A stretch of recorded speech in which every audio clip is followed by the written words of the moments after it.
Estamos de regreso en Punto y Contrapunto. Aunque la tendencia mundial parece ir hacia el uso de combustibles no fósiles, el gobierno de México, el gobierno de López Obrador, ha apostado por el petróleo, rehabilitando refinerías, construyendo una nueva y recientemente comprando el total de Deer Park, una refinería ubicada en Texas, en Houston. Y Octavio Oropeza, el titular de Pemex, dijo que la demanda de petróleo en el mundo seguirá creciendo al menos hasta el 2040 y que por ello es necesario prepararse para el futuro en la lógica de la autosuficiencia energética. Así lo dijo. Veamos el contexto.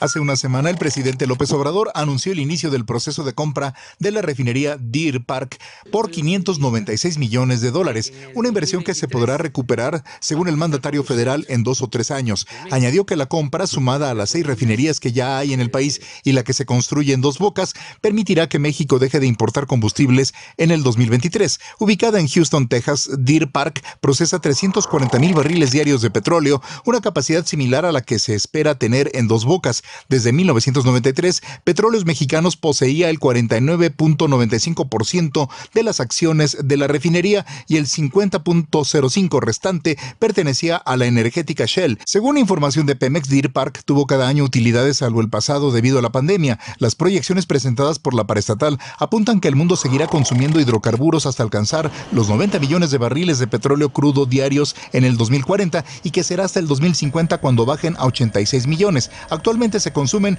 72 millones al día. La refinería tiene una deuda de $980 millones que, según el presidente López Obrador, se podrá saldar con 47,000 millones de pesos que hay de reserva, más 30,000 que hay de manobras y 17,000 del Fondo de Desastres Naturales para Riesgos. Shell recientemente anunció el cierre de 7 refinerías y la reducción de su producción de diésel y gasolina para ser una empresa con 0 emisiones de carbón para el 2050. Punto y contrapunto. Tercer y último tema de la noche. A ver, empiezo ahora contigo, Frida. Hay quien dice es una necedad la política energética, ya no hay petróleo en el país. Hay quien dice no, sí se está recuperando la soberanía energética, se va a lograr la autosuficiencia, el mundo todavía dependerá de combustibles fósiles por un largo tiempo. ¿Te parece una buena idea esta compra de esta refinería? ¿Cómo la ves? La verdad me parece muy mala idea, por varias razones. Primero, es irresponsable utilizar recursos del Fondo de Reserva para Desastres Naturales con el objetivo de estar cubriendo una deuda que ni siquiera tiene la capacidad de recuperarse en términos de ganancia. Es decir, no es dinero que por invertirse vaya a reproducirse por sí mismo. Al contrario, es dinero que seguramente se va a perder, porque eso es lo que sucede con las empresas que llegan en números rojos, que el dinero que entra se vuelve dinero malo. Y eso me parece muy grave porque en ese sentido sí hay varios analistas que son especialistas en materia energética que ya han advertido de los problemas que hay.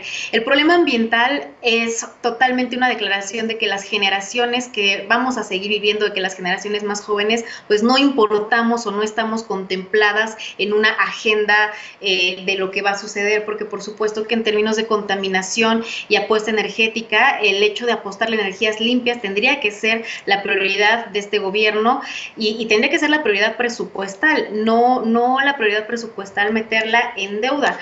Y algo que me genera muchísimo ruido es que simplemente desde 2020 Pemex ya había reportado las pérdidas y son muy claros, de hecho, los estados de cuenta que tiene esta refinería en la que se reportan constantemente pérdidas. Fue por eso que Shell se deshizo de su parte accionaria y que además atiende a una lógica de la política energética de Estados Unidos. Simplemente en 2020 había pérdidas de 4,056 millones de pesos. En 2019 de 1,438 millones de pesos.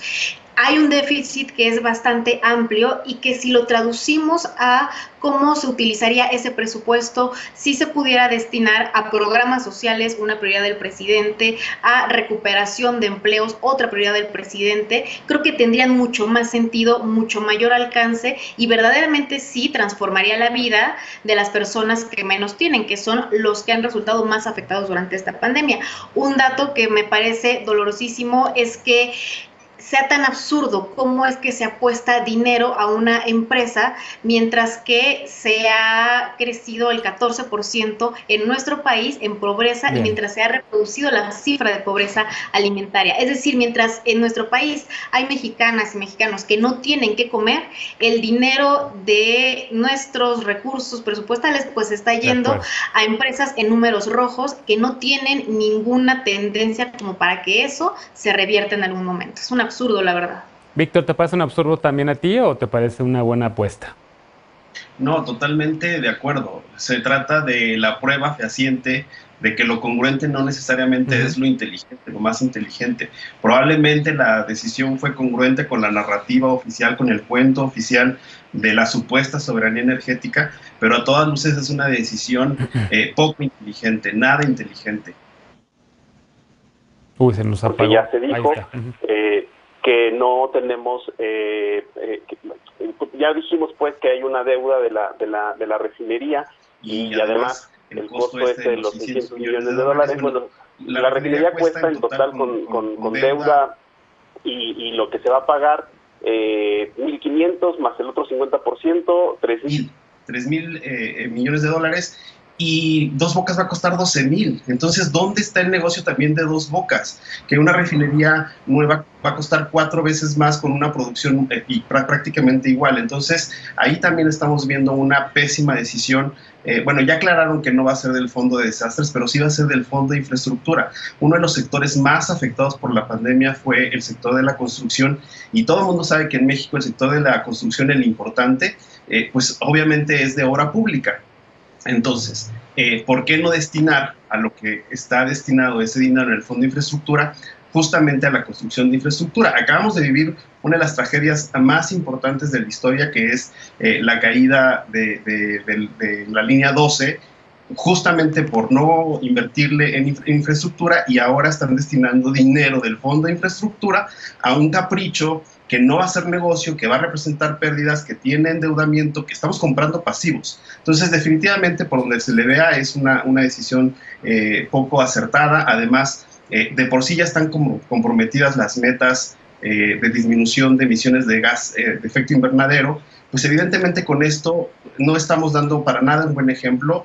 México no va a cumplir con estos compromisos asumidos en el Acuerdo de París, y además tampoco es que la gasolina va a llegar de regreso. Los costos logísticos son altísimos. Sí. Es decir, traer el petróleo a la refinería a Houston y después traer la gasolina a México, ¿qué costos logísticos tiene? Entonces, todas las aristas, el financiero, el político, el ambiental, todas apuntan a que fue la peor decisión tomada por este gobierno. Se me hace que esta noche el único contrapunto va a ser el de Eder respecto a esto, pero ¿cómo lo ves tú, Lisa, antes de escuchar a Eder?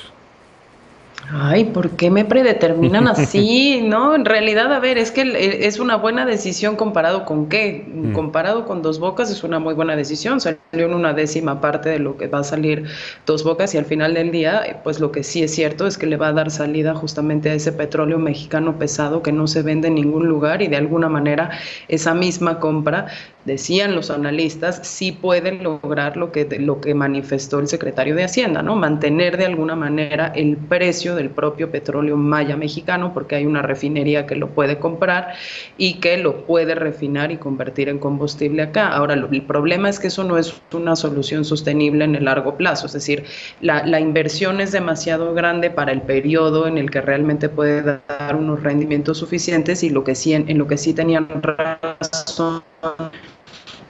Hay costos de operación más altos, el hecho de que se compró la refinería, digamos, la mitad de esta instalación solo en la parte de refinería, sin invertir en la parte de desarrollo de petroquímica, que posibilitaría tener una agenda de energías renovables, por ejemplo. El hecho justamente de que la distribución, una vez saliendo de la refinería, pues también aumentaría de alguna manera los costos, ¿no? No es la mejor decisión. Ahora sí, si comparas con la parte de podríamos estar desarrollando energías limpias, podríamos estar intentando hacer una transición económica para que México deje su dependencia de las energías o de los recursos fósiles no renovables como es el petróleo, pero bueno, ahí un poco la última cosa con la que yo me quedaba era realmente hay el suficiente dinero para solventar esto, y dos, hay la suficiente seguridad como para que si esta refinería de pronto entra todo el juego de las calificadoras y tiene dificultad de conseguir liquidez y crédito a futuro para poder solventar su operación, pues a lo mejor eso pueda tener un impacto muy negativo en las finanzas públicas en el largo plazo. Lo único con lo que sí estoy plena y absolutamente en desacuerdo es que se nos diga que el beneficio va a ser inmediato, pues porque todavía falta siquiera que se apruebe la transacción por los medios reguladores de Estados Unidos. Y finalmente, Eder. Sí, rápido nada más para cerrar lo que hablábamos del punto anterior. Muchas de las encuestas son propaganda y desafortunadamente, como son encuestas, se suman al promedio de Pegasus. Es falso que Sonora o Guerrero, que Sonora o Guerrero estén cerradas las elecciones. En Sonora la diferencia será como de 12 puntos mínimo. Baja California Sur, Víctor Castro de Morena va a ganar como por 6 puntos. Y ya cerrando eso, México aporta a la cantidad de dióxido de carbono, las emisiones, aporta 1.2% de lo que sucede en el mundo. Estados Unidos e India aportan 15%. Pedirle a México que se sume al mismo nivel de infraestructura y de transición de energías que los grandes países potencia es bastante injusto, pero además, ¿en qué se basan para decir que no cumplirá México con los acuerdos de París? Hasta ahorita, y ya lo he dicho en otras ocasiones, Rocío Nagler ha dicho que hay una transición de más del 32% de la infraestructura para las energías renovables. Y yo no soy especialista en el tema energético, pero si Estados Unidos no le apuesta en este momento ya al tema petrolero, ¿por qué sigue invadiendo países para quitarles su petróleo? ¿No acaso colabora más con la emisión de gases contaminantes bombardeando Gaza, por ejemplo? Yo creo que hay que moderar mucho el discurso, porque, a ver, si tenemos, México es el único país petrolero, es el país petrolero que más importa gasolina del mundo, es el país petrolero que más cara paga la gasolina del mundo. Si tenemos una gasolina más barata, la transportación del alimento será más barata también, y eso colabora con los costos de la canasta básica para la gente más pobre. Es un asunto, creo, de sentido común. Por supuesto que el presidente López Obrador le está apostando a la soberanía energética para abaratar los costos de operación. No solamente es para que en nuestros vehículos tengamos gasolina más barata, y no es para nada una visión anacrónica. Ya lo decía la nota, hasta 2050 y tantos va a empezar a bajar la tendencia del uso de gasolina. Son al menos 30 años que el mundo entero seguirá dependiendo plenamente de las gasolinas. Vale la pena que durante estas décadas podamos tener ese ingreso, y con ese ingreso que se puedan impulsar, que sí se tiene que impulsar, la plena renovación de los combustibles hacia fuentes que sean renovables y que sean mucho más sustentables, pero es un proceso. México necesita dinero, y para tener el dinero pues necesita tener refinerías en este caso. Bien. Ya veremos con el tiempo si el presidente López Obrador tuvo la razón. Bien. Vi las manos levantadas tanto de Frida como de Víctor. Vi la mano primero de Víctor, entonces adelante, Víctor, y a ver si nos da tiempo de Frida también, porque ya se acabó el tiempo. Adelante, rápido, por favor. Muy rápido, yo creo que todo esto, Shell tiene otros datos, porque si no, no se estaría deshaciendo de refinerías y no hubiera vendido el 50% de esta al precio que la vendió. Seguramente tiene otros datos con visión en perspectiva al 2050 que los que tiene la Cuarta Transformación. Bien, y finalmente, rapidísimo, Frida, porfa. Dos temas. Uno, no necesariamente tener más infraestructura hará que sea más barata la gasolina o que sea más barato transportarla, porque justamente la agenda de Joe Biden es tan agresiva en términos de agenda de cambio climático que podrían tener nuevos impuestos el simple hecho de trasladar este tipo de combustibles. Esta refinería está en Estados Unidos y el problema del traslado es que claro que se tendrían que pagar impuestos, y el precio al final no lo determina el presidente, sino que es determinado justo por factores internacionales y de mercado. Y dos, el otro problema problema que representa la compra de esta parte de la refinería está en términos presupuestales porque el origen del dinero no es transparente. En la ley de ingresos no se demuestra esta cantidad que se ha ahorrado en el combate de la corrupción, esta cantidad que se ha ahorrado en la austeridad. Entonces, en realidad, no sabemos de dónde va a salir ese dinero porque no es transparente cómo es que entró a las arcas de la Federación. Bien. Y solo es eso. Seguramente el tema va a seguir dando de qué hablar, así que lo recuperaremos más adelante. Hacemos una pausa y regresamos para despedirnos de las y los panelistas de esta noche y con la paparrucha, no te vayas.